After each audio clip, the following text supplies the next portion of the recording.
Hello everyone, and welcome back to Writing Tutorials. In today's video, we're going to walk through a complete essay on A Visit to the Zoo. But we're not just going to read it. We're going to break it down, sentence by sentence, paragraph by paragraph, so you'll know exactly how to write your own essay on this topic. This narration will be friendly, easy to follow, and detailed enough to help you craft a well-structured essay. By the end, you'll have a clear idea of what to write if you're ever asked to describe a visit to the zoo. So, let's get started. Introduction. The essay begins with, "Last Sunday, I had one of the most enjoyable experiences of my life when I visited the city zoo with my family."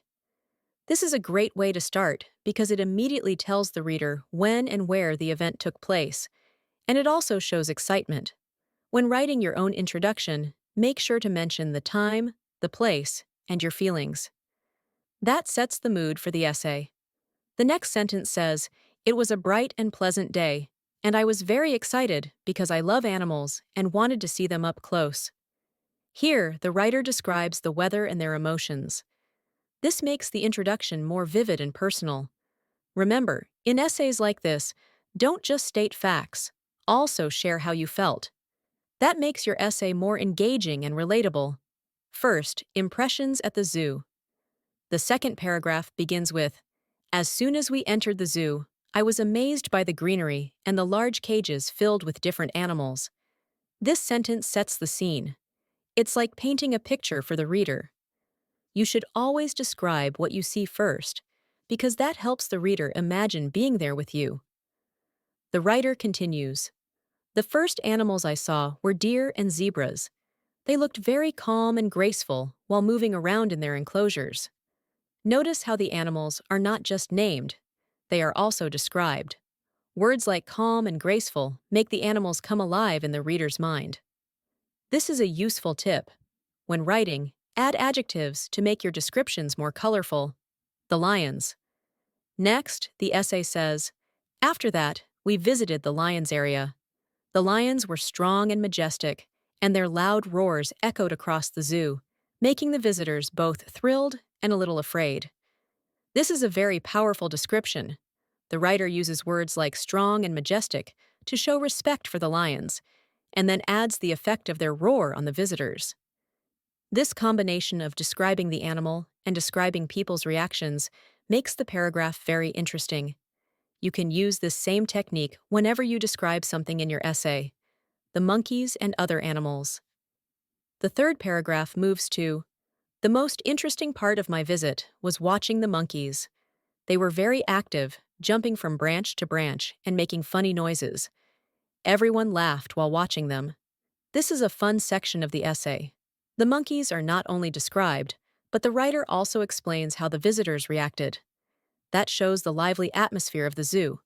When you write, try to highlight one part that you found especially entertaining, just like the monkeys in this essay. The writer adds more variety by saying, "I also saw elephants, giraffes, crocodiles, tigers, and many colorful birds." Here, the writer lists other animals briefly.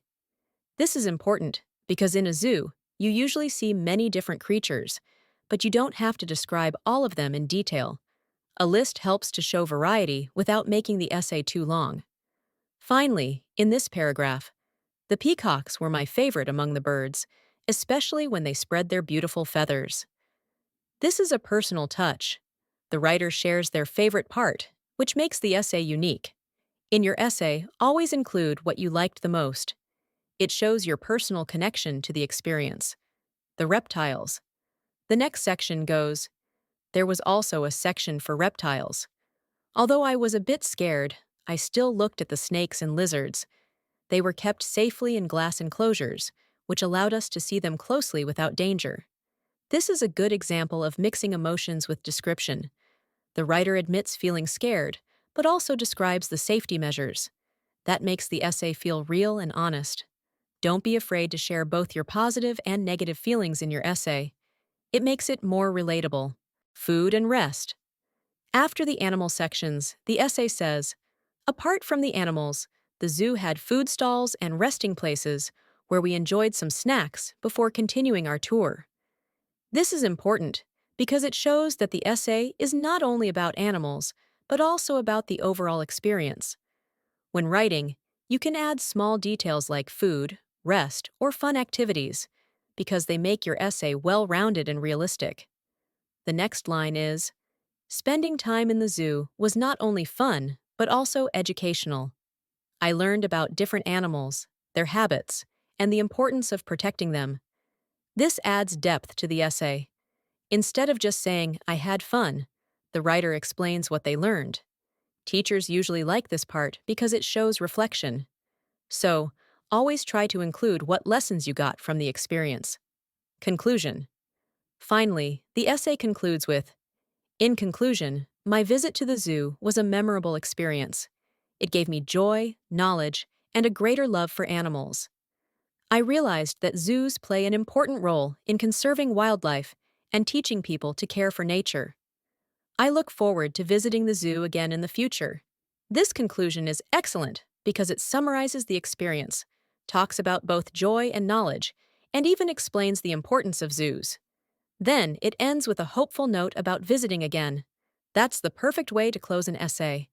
So, as you can see, this essay about a visit to the zoo is well organized. It starts with an introduction that sets the mood, then moves through detailed descriptions of different animals, adds personal feelings and lessons learned, and finally ends with a strong conclusion.